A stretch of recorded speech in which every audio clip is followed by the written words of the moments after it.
શાંતાંતરસ્વાશ્રિતમંડલસ્થં શૃંગારી ગોપી ગણમંડલસ્થં સરોજપત્રાભવિલોલનેત્રં વંદે હરિં ધર્મસુતં ચ કૃષ્ણ. બોલો સ્વામિનારાયણ ભગવાનની, હરે કૃષ્ણ મહારાજની, લક્ષ્મીનારાયણ દેવની જય. વાહ ભાઈ વાહ, આ દિવ્ય ધામ અને તેમાંય શ્રીમદ ભાગવત ભગવાન વેદવ્યાસ રચિત આ મોક્ષ ગ્રંથની કથા થાય છે. અને કથાના વક્તા મહોદય સદગુરુ શાસ્ત્રી સ્વામી નારાયણ ચરણદાસજી વડતાલ વ્રજભૂમિઓ. ખરેખર અલૌકિક કથા છે હો. અને છણાવટ એવી કરે છે કે આપણને બધાને સમજણ પડે. અને આ કથામાં આપણને બધાને દિવ્ય દર્શન આપતા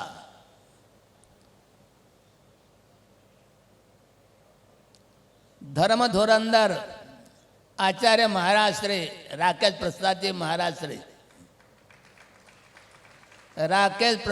મહારાજ શ્રી છે ને, આપણા વડતાલ ગાદીના ચોથા આચાર્ય લક્ષ્મી પ્રસાદજી મહારાજ શ્રી એમના વંશ પરંપરાના છે. અને મહિમા કહીએ તો બહુ ટાઈમ થઈ જાય, કેટલાક તો અકળાઈ જાય હો. પણ ખરેખર આવા પવિત્ર તીર્થમાં સર્વોપરી તીર્થ છે. શ્રીજી મહારાજે મંદિરો બધા બહુ બનાવ્યા, પણ વડતાલ એટલે વડતાલ. આત્મીય ભક્તજન કલ્પ મહિરુભા ભો વ્રતાલય સ ભગવાન જયતી સાક્ષાત. કોઈ રામજીનો ભક્ત હોય કે મારે રામનો સાક્ષાત્કાર કરવો છે તો જાઓ અયોધ્યા. ભગવાન શ્રી કૃષ્ણ હોય એનો કોઈ હરિભક્ત હોય અને કે મારે ભગવાન શ્રી કૃષ્ણને સાક્ષાત કરવા છે તો કે જાઓ વૃંદાવન.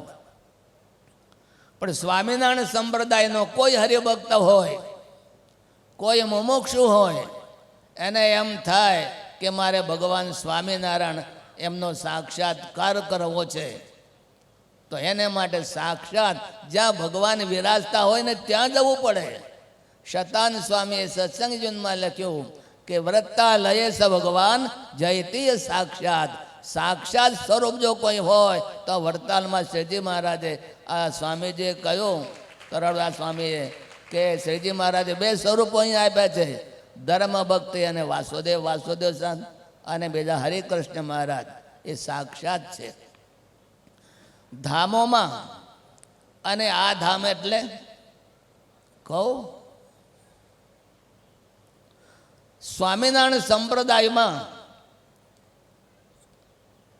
હરિકૃષ્ણ મહારાજ સાક્ષાત અક્ષરધામાધિપતિ છે. સ્વામિનારાયણ ભગવાને અને તેમાં ગોપાળાનંદ સ્વામીએ અક્ષરધામમાં રહેલું જે સ્વરૂપ અને અહીં પ્રગટ બિરાજતું સ્વરૂપ કે જ્યાં હરિમંડપમાં બિરાજતા મહારાજ, ત્યાં ગોપાળાનંદ સ્વામી આવેલા. અને ત્રીજું, શ્રીજી મહારાજે પોતાનું સ્વરૂપ પોતાને હાથે પોતાની મૂર્તિ જો પધરાવી હોય તો વડતાલમાં હરિકૃષ્ણ મહારાજ. આ ત્રણ સ્વરૂપને એકતા જો કરી હોય ને અક્ષરધામમાં રહેલું સ્વરૂપ, અક્ષરાધિપતિમ દિવ્યમ ષડૈશ્વર્ય સમન્વિતમ વંદેહમ શ્રેષ્ઠ દેવમ તમ હરિકૃષ્ણમ મનોહરમ. એ અક્ષરધામમાં રહેલું સ્વરૂપ. અને એ સ્વરૂપ જ્યારે હરિમંડપમાં બિરાજતું, શિક્ષાપત્રી લખતા અને ત્યાં નિવાસ કરતા, ત્યારે મહાન મહાન યોગી સંત પુરુષોનો મત છે કે હરિમંડપ એટલે અક્ષરે ધામને સદૃક્ષે સ્થિતમ ચ હરિમંડપે વંદેહમ સાધુ સંયુક્તમ પ્રત્યક્ષમ પુરુષોત્તમમ. એ પ્રત્યક્ષ પુરુષોત્તમ જ્યારે હતા આ બીજું સ્વરૂપ. અને ત્રીજું સ્વરૂપ પોતે ભગવાન સ્વામિનારાયણ પોતાને હાથે પધરાવેલું હરિકૃષ્ણ મહારાજ સર્વાવતાર ધરતારમ ભુક્તિ મુક્તિ પ્રદાયકમ વંદેયમ શ્રેષ્ઠ દેવમ તમ હરિકૃષ્ણ મનોહરમ. એટલે આ ત્રણેય સ્વરૂપોનો સાક્ષાત્કાર અને એકતા કરાવનારું સ્થાન જો કોઈ હોય તો આ વડતાલ છે. અને એને તીર્થરાજ કહેવામાં આવે છે. ત્યારે ખરેખર આ વડતાલ તીર્થરાજમાં આવી શ્રીમદ ભાગવત મોક્ષની કથા. પરીક્ષિત રાજાને 7 દિવસમાં મોક્ષ મેળવવો તો પછી કયું શાસ્ત્ર તપાસ, કયું શાસ્ત્ર પાસ કરવું? તો શ્રીમદ ભાગવતમાં ભગવાને વેદ વ્યાસને કલમે એમ લખાયું, કાલ વ્યાલ મુખ ગ્રાસ ત્રાસ નિર્ણાસ હેતવે શ્રીમદ ભાગવતમ પ્રોક્તમ કલૌ કિરેણ ભાષિતમ. કાળ વ્યાળ મુખ ગ્રાસ, કાળ એટલે મૃત્યુ, મરણ, એમાંથી છૂટીને મોક્ષ ભગવાનના ધામમાં જવું હોય તો કયો? શ્રીમદ ભાગવતમ પ્રોક્તમ. કલૌ, આ કળિયુગમાં શ્રીમદ ભાગવતની કથા તમે સાંભળો, શ્રીમદ ભાગવતની કથા તમે કરો તો ખરેખર આ શ્રીમદ ભાગવત એવું છે કે આ મોક્ષ ગ્રંથ છે. અને ખરેખર આ નૌતમ સ્વામી છે ને, અને સાથે અમારા પેલા સ્વામી દેવ સ્વામી, મુખ્ય કોઠારી સ્વામી બેઠા છે. આ લોકોએ આ જે કર્યું છે ને, બહુ સરસ શ્રીમદ ભાગવતની કથા એમ બેસાડી છે. અને ખરેખર મોક્ષદાયી કથા છે. એટલું જ નહીં, સૂત પુરાણે પણ કહ્યું શ્રીમદ ભાગવતમ પ્રોક્તમ કલૌ. કળિયુગમાં શ્રીમદ ભાગવત એ મોક્ષ ગ્રંથ છે. શ્રીમદ ભાગવતમ પ્રોક્તમ, ભાગવત કેટલા અક્ષરો આયા? 4 અક્ષરો. 4 અક્ષરોમાં શ્રીમદ આખું ભાગવત આવી જાય અને મોક્ષ આવી જાય. ભાગવત વિદ્વાન સંતોનો એવો મત છે. ભા એટલે શું? ભા પ્રકાશ ચિદાનંદે. ભા એટલે પ્રકાશમાં ચિદાનંદ, સચ્ચિદાનંદ ભગવાનનું જે ધામ છે એને ભા શબ્દથી કહેવામાં આવ્યો છે.